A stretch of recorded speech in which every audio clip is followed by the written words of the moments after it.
Hi, everybody. Thank you for joining us. I'm going to give it just maybe another minute or two to allow people to get logged in, and then we'll get going so you can get back outside and enjoy the beautiful evening. Nee.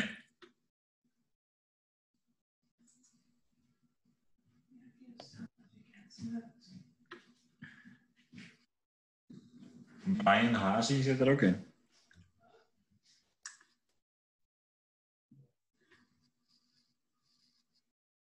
Hello, it's Brian.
Okay, let's get right into it so that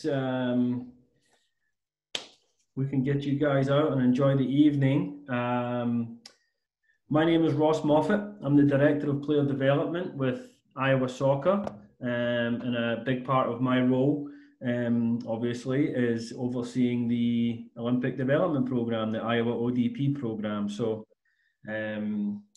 tonight, I just want to essentially give you a really kind of whistle-stop tour of Iowa ODP. I think we'll probably have a mix of brand new players and returning players. So there'll be maybe some information that you're familiar with if you're returning. Just bear with us. But again, with everything going on, and we will not be having an in-person parent meeting at tryouts, for example.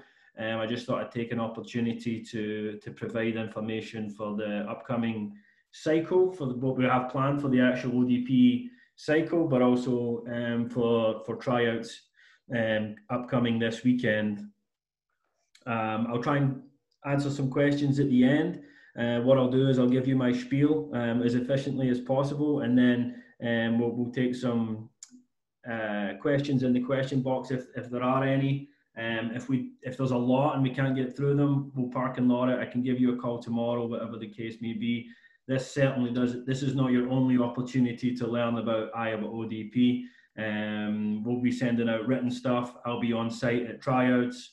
There'll be a whole bunch of, time after that. I have email and a phone and stuff. So if you don't catch it tonight or we don't address your question, don't panic. We'll get it. We'll get it all figured out.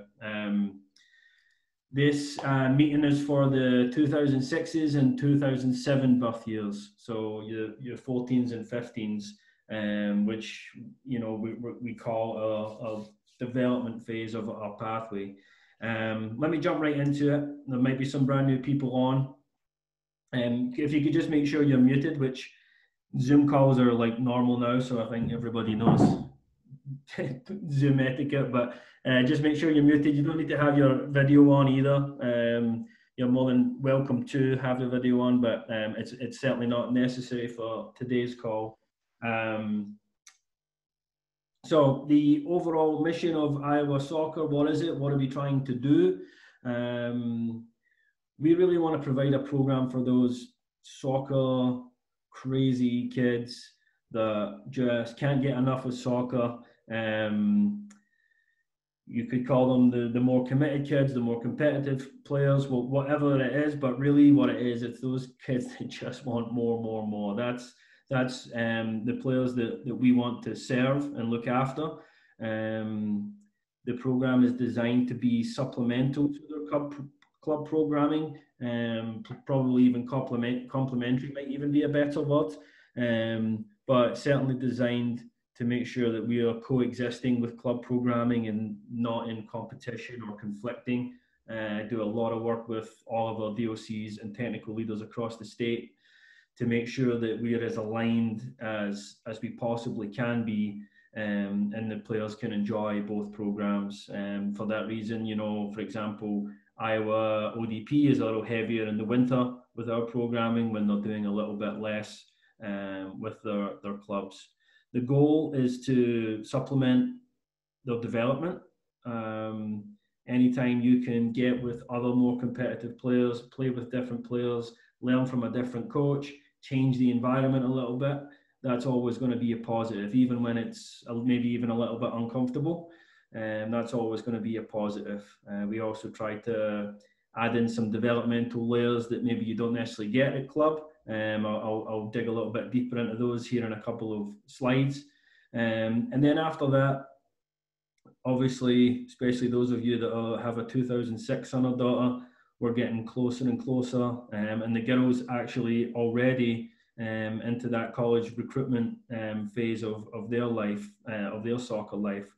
So we want to make sure that we are providing the identification opportunities that, again, maybe can't always occur with club programming, but we certainly want to make sure that if we have elite players, we have top level players, we want to get them in front of the right people. And sometimes ODP is a good mechanism to go a little further afield and get out to places like Vegas and Phoenix and things like that. So again, we'll talk about that in a couple of slides, but essentially what ODP is a supplemental and a supplemental development and identification program for those kind of diehard soccer players, and we try to do it in a way that is harmonious with what they do with their respective clubs.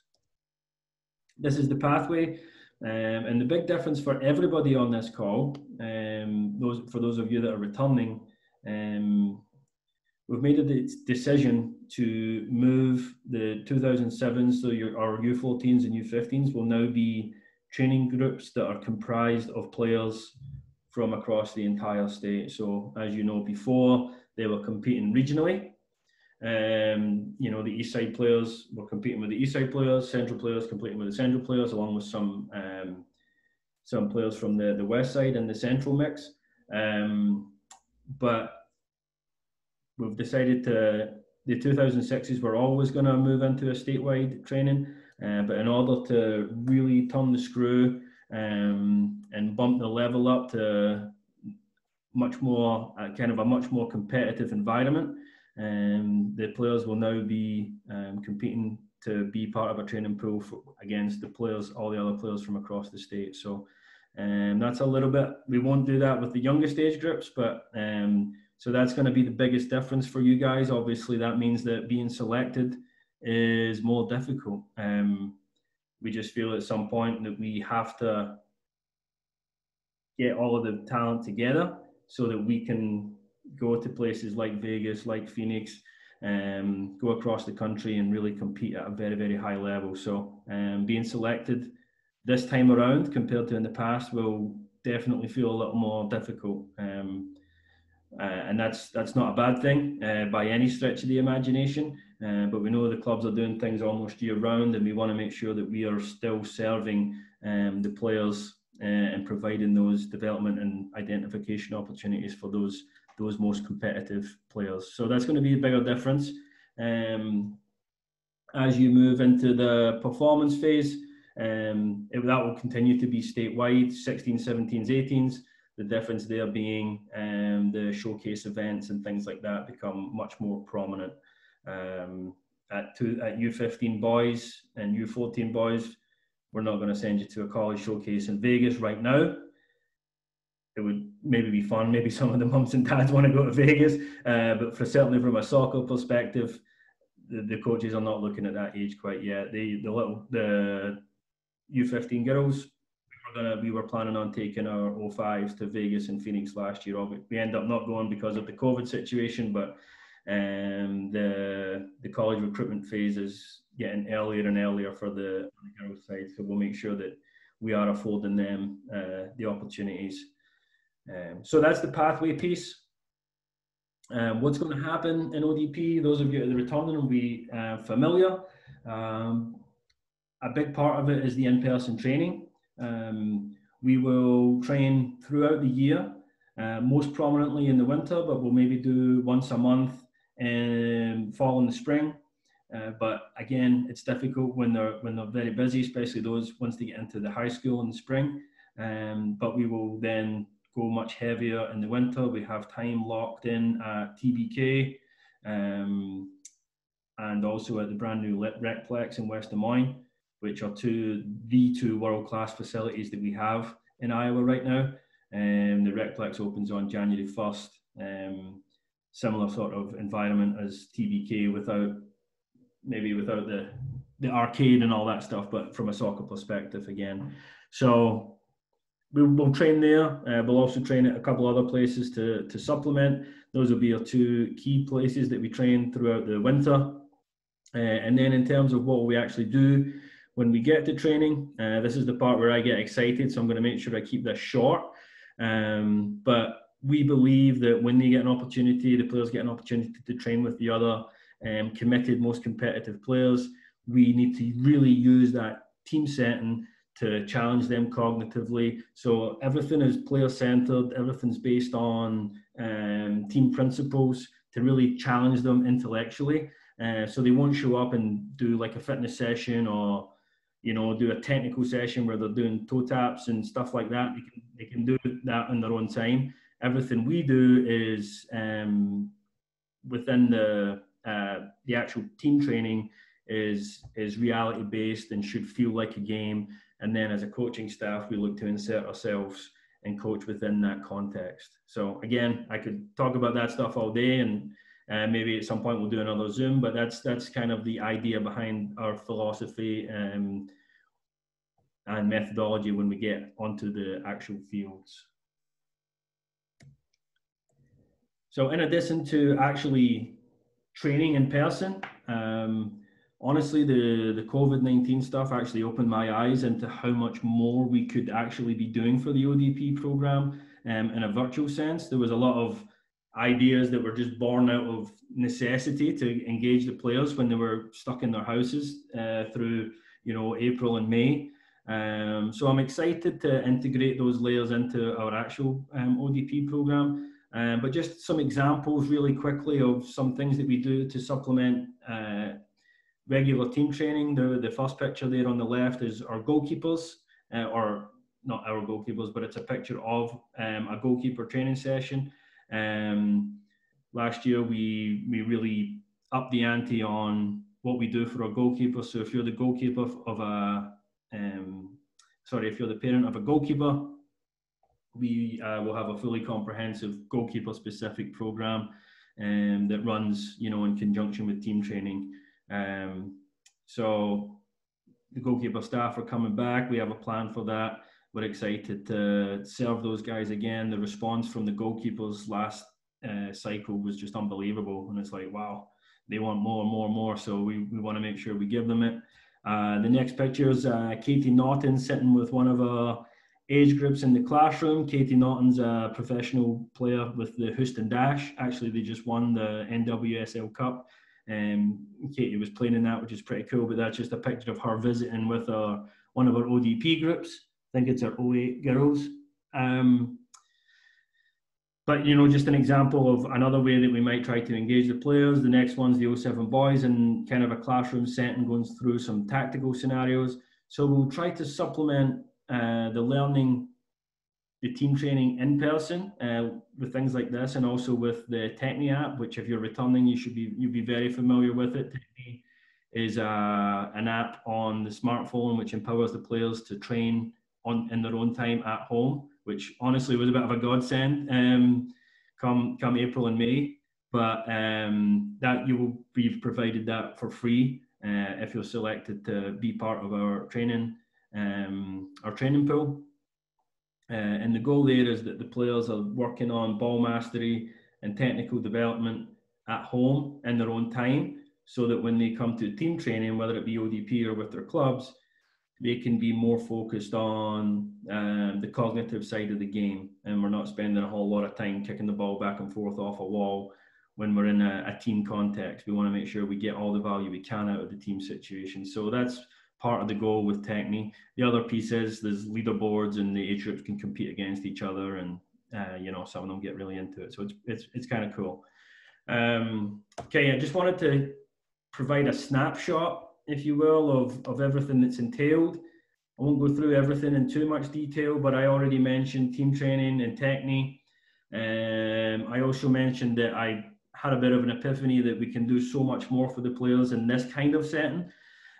So I designed a program called the Complete Player Program to work to engage the players in a virtual way during the spring there. So we will find a way we're gonna use that program but break it up a little bit. So we'll have like a tactical education series which I will oversee, and then we'll also do a leadership education series. We feel it's very important that we're not just developing soccer players, but we're developing young leaders that can go out and be successful in the world, and we want to have a little bit of a role in that. So like I said, we'll have tactical education and leadership education, which will be online. And then the parents, you guys get neglected a lot. So we'll do a couple bits and pieces for you guys this cycle. Again, most likely in a virtual setting, but just to help you navigate the world of youth soccer and being the parent of a soccer crazy kid, especially as you get into these more complicated years where it's not just show up and chase the ball around and things like that. So we want to be there to serve you guys as well. So I'm excited to add that layer in, and a little bit of college advisory as well. Even the low U14s, that'll be very introductory and surface level just to get you thinking. But certainly we'll build in some college advisory stuff to make sure that we don't get to critical college recruitment times and we're surprised and we're not ready. So we'll build some of that into. There'll be some events. I'll show you those on the next slide. We'll do our development day, returning players. That's the day that we did at TBK in January, where we do, we have some games. We did some futsal. We had players in the classroom and doing different things. We just try and find a way of doing a day where we're learning in three or four different formats as opposed to just one training. Just a little bit of fun. That's on MLK Day. And then at the bottom there is Midwest Region Camp, which is for the players identified within each age group to get pushed on and represent Iowa at a regional level. We'll talk about that in a second as well. So there's a bunch of events on there. Don't panic, parents. Those of you that are, looking at your bank accounts immediately there. This is all of the events that all of the teams in this age group could potentially go to, but that's not that everybody's going to do all of these, especially U14s. So, U14s most likely will look similar in terms of we'll go to Kansas City, we'll do a development day in January, we'll do Memphis again. We'll probably take our U14s. I didn't put it on this slide, but we'll probably take our U14 groups to USA Cup in Minnesota, which we were scheduled to do this year, but unfortunately got next. With the 2006 girls, we were scheduled last year to go to Vegas and Phoenix with the 05s. That's something that we'll certainly entertain. We'll take a look and make sure it makes sense and there's availability and desire within the group to do that. Obviously, with everything going on right now, getting on an airplane right now just seems almost crazy with a young group of people. So we'll also see where we're at with the COVID-19 stuff. But so these are potential events. I would say Kansas, Development Day, Memphis, USA Cup, those drivable ones are definites. Vegas and Phoenix and things like that, where we'll kind of cross that bridge as we get to it. If it makes sense and there's a desire, we'll definitely go. They're amazing events and good events for our elite U15 girls. U15 boys, you're kind of not quite in that college recruitment phase. The college recruitment age group is a little bit younger for the girls because it's a little bit more competitive. So that's some examples of events that we'll go to just for planning purposes. Oops, that's for the little ones. Ignore that one. And then obviously, I mentioned at the beginning that we're in conjunction with development. We just want to make sure that we are providing the best opportunities possible for the best players that we have here in the state. I mentioned Midwest Region Camp. So what we'll do is we push our best players from each age group onto Midwest Region Camp. They then get to go to camp and compete to get on the Midwest Region team, which we had lots of Iowa kids successfully do in the past and in the last cycle. And then if they do extremely well, you can even end up on the national ODP team. This right here is Sophia Bush. She represented Iowa for ODP Nationals and Reese Ward with the boys. We had a handful of others that went all the way to the national level. So that's kind of the ODP identification pathway. But obviously we're focused primarily on pushing them onto the next level after club. And for the majority, not all, but for the majority, that means college soccer. We have, even within our program, we have an amazing, this is Dave Gianni, head coach of Iowa, Lindsay Horner, head coach of Drake, just a couple of the college coaches that we have in. We have more college coaches than ever before this fall because they're doing much less. So that was kind of a little positive for the ODP program, is that we picked up some college coaches who are not going to be as busy this fall as they previously thought. So again, just this is this is more of an overview than anything else.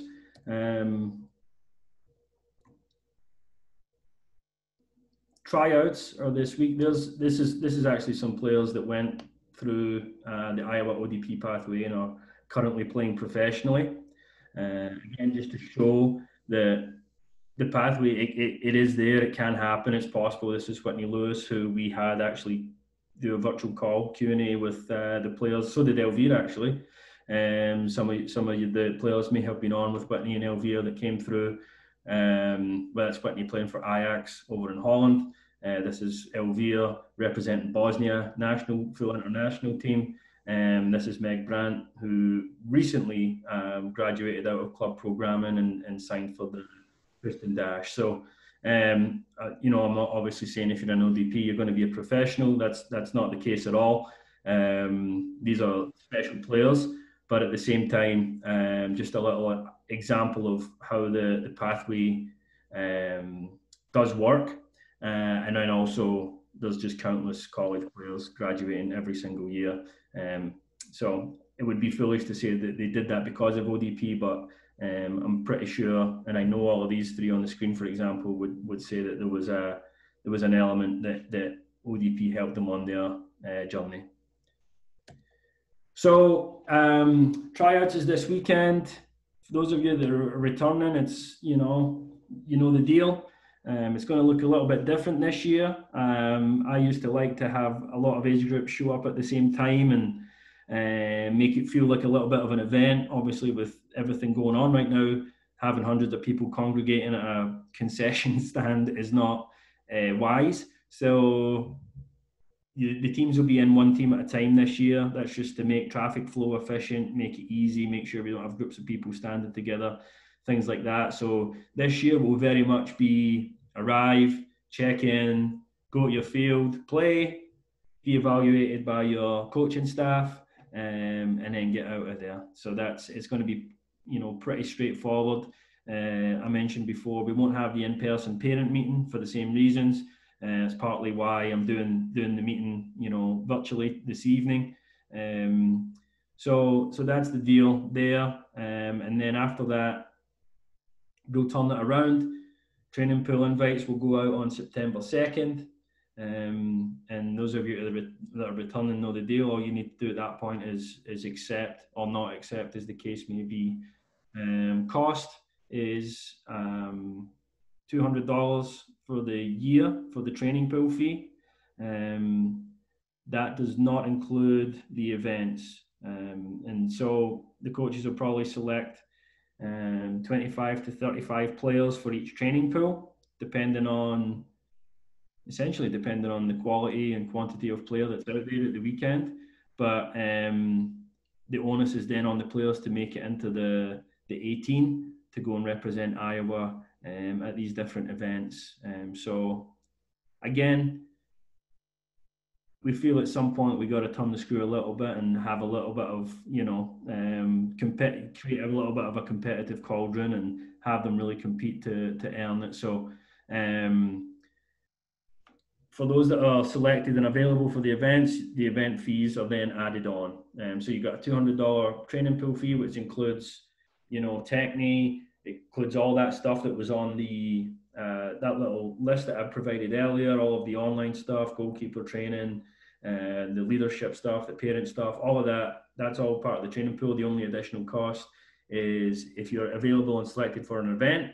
Usually the events are around 130, although Memphis and Vegas and Phoenix are a little more like 180, I think. So just for purposes of I know that the financial climate right now is a little bit uncertain for a lot of people, so I just want to be fully transparent there.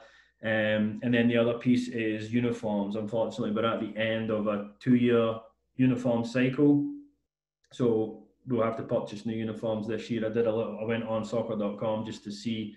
So I believe it's going to be $106 for the only things that we will mandate are the 2 jerseys, a red and a navy, a shorts and a socks, 1 pair of shorts, 1 pair of socks, and that comes to about 106. There's other things on there, tracksuits and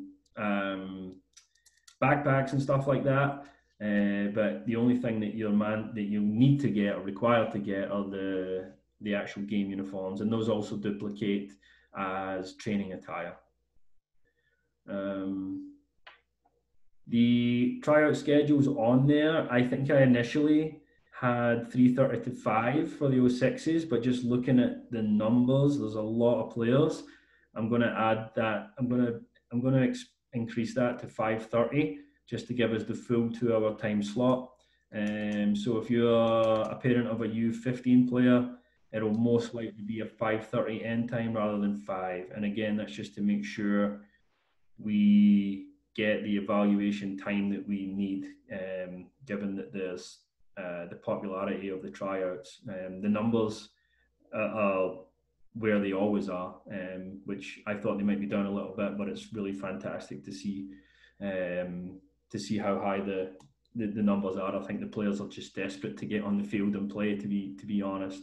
But with that in mind, we will be adhering to social distancing protocol throughout the weekend. I met with the coaches this afternoon at 2:00 to make sure we were all on the same page in terms of the expectations from them. So we won't be reusing pennies. They'll obviously be wearing masks. We won't be doing, team breakdowns and high fives and those types of things. So they're ready to go. I mentioned before, for you guys, we won't do the in-person meeting. Really, what we're going to ask is that you just come and check in, and then at that point, you can literally go back to your car or go shopping, or grab a coffee, do whatever you would like to do. But there's no real, need this time around to be hanging out and congregating, in the concession area. And to be totally honest, we don't really want you standing on sidelines watching the players go through the tryout experience anyway. And that's not because we're hiding anything. That's just because, from a psychological perspective, the players tend to do better when they know that mom and dad aren't right there watching them. So that's kind of the asks on our, we're happy that we're getting to do tryouts, but we want to make sure we're really on point in terms of the social distancing stuff. I will obviously send this in written format as well to everybody that's registered, and then the players will help them. They're going to play regular soccer, and we won't have them wear masks to do that. But outside of that, making sure they're really on point, adhering to the social distancing expectations. So I think everybody gets it. It's a weird world we're living in right now, and if we can adhere to these things and get the players playing, then we'll call that a win for sure. That's me. Like I said before, this is kind of a whistle-stop tour. New format for me for sure. Feels weird. I can only see 3 people out of like 100. So I'm hoping I haven't lost you all completely. But if you do have questions, you're absolutely free to give me an email. I'll get back to you right away, or as soon as I can, I should say, just in case I get busy on Friday getting things ready. But I'll be on site this weekend. We'll be sending written communications. We may even do a post tryouts version of this meeting. So I don't want anybody to be unsure, and certainly when bids come out, I want you to know exactly what you're saying yes to. So any questions at all, I'll be happy to address. Looks like someone did put a question in the chat box, which is a great question because it's something I forgot to do. Yes, coaches for these age groups. 2007 girls will be Simon Brown, head coach of the William Penn women. 2006 girls will be Caitlin Longino and Dave Diani. They are the Iowa University head coach and assistant coach. So that's pretty fantastic, to be honest. We're delighted to have those. The 2006 boys drew the short straw because they're going to have to deal with me for an entire year. So I apologize to those guys in advance. And then the 2007 boys will be looked after by Ryan Rink, who coached some of those guys in the last cycle. How many spots per age group? I don't have an exact number. I ask the coaches to shoot for between 25 and 35. I find that when we go lower than 25, just with the kids being busy and stuff, sometimes we can actually, run into some numbers issues. Not numbers issues, but, we want to have enough there where we can play 11v11 if we want to. So we kind of cut it at 25, and then depending on the quality and if there's a natural cut-off and things like that, we might extend up to about 35 players for the training pool. Which does mean there's going to be some disappointed players this time around, and I get that. And so, but at some point we feel like we have to serve the program and make sure we're not completely diluting the talent pool for too long. So those that don't make the ODP team, will there be an outline? We do not send individual feedback to every player. Honestly, just purely logistically, because it would just be there would just be too many players to execute that. That said, if you wanted to reach out, I'm sure that we could could figure something out to provide feedback if there's a player that's that didn't make it. And the other thing that I'll say as well, I've been doing this a long time. We certainly don't expect to be perfect, and sometimes we may even make a mistake. And if we make a mistake, we can go, we can go back, we can revisit, we can go watch them playing a game. If the invitation is not a positive one on September 2nd, it's certainly not the end of the line by any means. We understand that development's non-linear. We may even get it right at the time, and then in 12 months it's not right. We completely understand it. So yeah, we're certainly not trying to freeze players out that should be in it. We also talk to DOCs, technical leaders, team coaches, and things like that. And if we're happy to take a second look at a player if need be. It's just anybody that says they know exactly what's going to happen in the next 6 years with the players is lying. You don't know for sure. So that's a good question. Thank you for that. September 2nd will be bid day. That's when we'll send it out to you. How many goalies? Again, that depends, but we with these age groups, we like to take 3 at least. If there's 4 amazing goalies, we'll take 4. If there's 2 amazing goalies, then we'll take 2. For me, 3 is probably the ideal number, but again, if you're good enough to be in it, we want to provide the opportunity and go from there. And then the goalies can, like just the field players, they can compete with one another to make those event rosters and things like that. Only one coach for the 2007 girls. No, actually, all of these coaches will have assistants.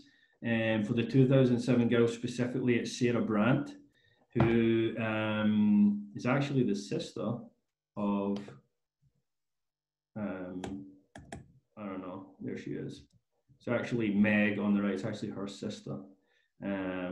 Pretty amazing soccer family. But Sarah Brandt will assist Simon with those girls. Everybody's going to have assistants, including myself. I'm hesitant to communicate those just now, just in case they potentially change by September 2nd. But Sarah's definitely going to assist Simon with those 07 girls, and Caitlin and Dave will oversee the 2006 girls, along with Mike Wilson, who did a little bit of work with the Central girls in the spring and fall. What's the mix of the 25 spots between returning players and new players? There's just not a concrete answer on that. For us, what I will say is every new cycle is a brand new cycle. So if you're a new player and you're at the required level, then you get in. So there's no favors if you were in before. You have to earn it every year, because we know that players do develop at different rates. So I don't know of the exact. Obviously, there'll be a lot of players returning, which is fantastic. But if there's new players that are coming in and are good enough, they'll certainly be added to the group. What age am I going to coach? I'm going to coach the 2006 boys group.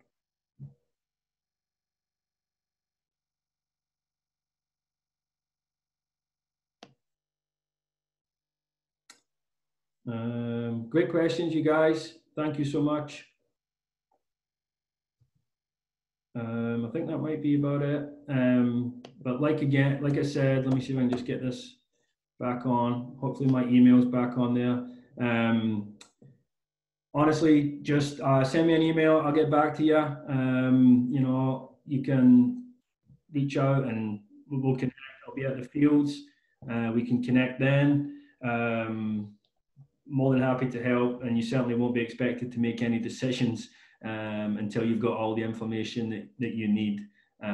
So it's been almost 40 minutes. Can I share the slideshow? Yes, and actually what I'll do, if technology does what it's supposed to do, I actually should be able to share the actual meeting as well, a recording of this meeting as well is the plan.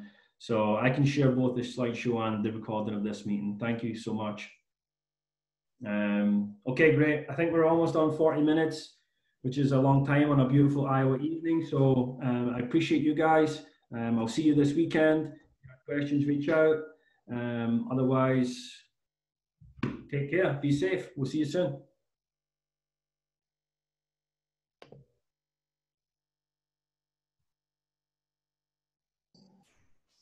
Thanks, Ross. This was great.